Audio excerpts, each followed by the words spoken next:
en tant que leader et chef de parti, êtes-vous candidat dans une quelconque...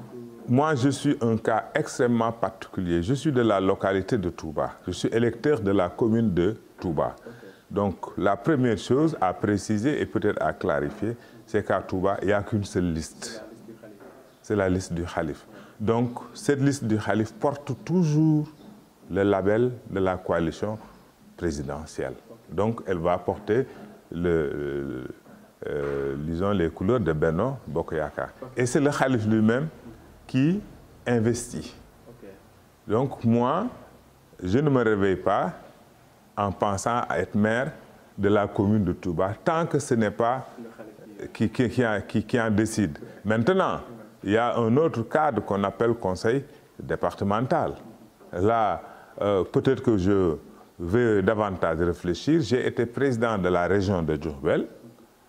Les résultats que nous avons obtenus là-bas, parfois amènent les populations du département de Mbacké à penser que je serai un bon président de département. Mais encore une fois, c'est la coalition qui va décider de qui va porter, disons, les couleurs donc, de cette coalition, qui va diriger donc, les manœuvres. Si c'est moi, mais il n'y a pas de doute, je tâcherai d'être un bon président, comme du reste je l'ai été au niveau de la région. Actuellement, de politique avec les élections locales qui ont été repoussées, reportées à maintes reprises, alors que l'opposition réclamait son organisation en décembre 2021, les élections sont fixées par le président de la République au 23 janvier 2022. D'abord, quel est votre avis par rapport à cette situation de tiraillement qu'il y a eu autour de la question de la dette de ces jeux électoraux? Bon, c'est vous qui parlez de tiraillement, mais moi qui suis membre de la délégation de la majorité au sein de la commission du dialogue politique, je peux vous conter toute l'histoire. Okay. Peut-être que ce n'est pas utile de vous donner les péripéties qui nous ont poussés à, disons, changer de date une ou deux ou même trois fois. Je pense que si on en est arrivé là, c'est parce que l'opposition, devant son entêtement de vouloir coûte que coûte une évaluation du processus et un audit du fichier, mais il nous était en tout cas moralement impossible de ne pas suivre l'opposition, tellement que le président Macky Sall voulait un consensus et que l'histoire du fichier électoral au Sénégal, donc à l'issue de cet audit, à l'issue de l'évaluation du processus, soit quand même des souvenirs. Donc l'opposition a insisté, nous avons accepté. Mais tout audit, comme toute évaluation, du point de vue temporel, mais prend quand même quelques mois. Ce qui s'est passé, maintenant que l'audit a révélé que l'opposition se battait sur du dérisoire, parce qu'il n'y a aucun signe de non-fiabilité. Cet audit a révélé la fiabilité totale du fichier. Mais l'opposition rejette les conclusions de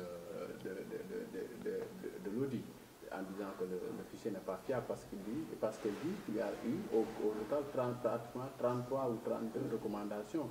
Et se demande comment... Non, vous savez, une recommandation, c'est une recommandation. Oui, mais 33 amendements qui ont été... Non, les recommandations, ça c'est normal. Même nous avons des recommandations. Donc les 33 recommandations dont parle l'opposition, peut-être que nous, nos propres recommandations, y sont partie intégrante. Okay. Mais ce n'est pas ça le sujet. Le sujet, M. Mbaye, c'est quoi? L'opposition voulait un fichier fiable. Les auditeurs ont dit que le fichier est fiable et n'a jamais cessé de l'être. Ils avaient crié à la fraude. Ce fichier ne pouvait pas permettre de frauder ou de voter de façon multiple. Tout cela a été révélé par l'audit. Vous savez, il y a des révisions exceptionnelles tous les ans. Okay. Il arrive qu'en période de non-révision, que M. Hassan Mbaye ait envie d'avoir une pièce d'identité. Rien n'oblige M. Hassan Mbaye à se faire inscrire sur les listes électorales.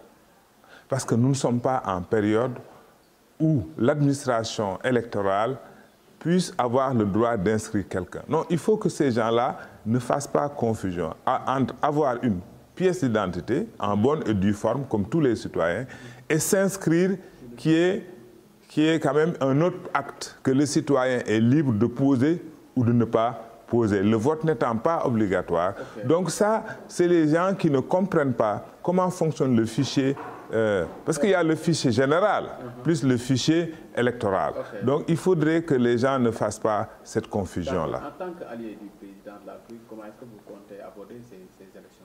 Oui, vous savez, nous sommes une entité qui s'appelle Benno Bokk Yakaar.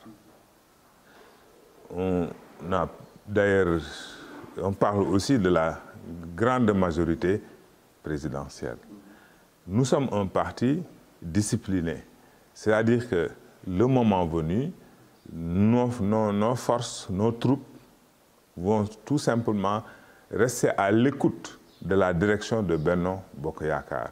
Nous allons choisir nos têtes de liste, nous allons faire nos listes pour que les victoires de Benno ne soient pas les victoires d'un parti X, Y ou Z, mais que ce soit perçu comme les victoires de l'ensemble de la coalition. Okay. C'est dans cet esprit et dans cette dynamique, en tout cas moi j'encourage les militants et militantes de notre parti, et bien je pense qu'il en sera de même pour tous les autres leaders de la coalition. Donc, si je reviens à la genèse de votre question, vous voulez savoir pourquoi les reports.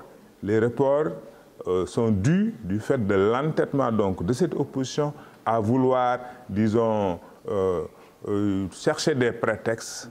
Je pense qu'une élection, ça se gagne par la collecte de suffrages.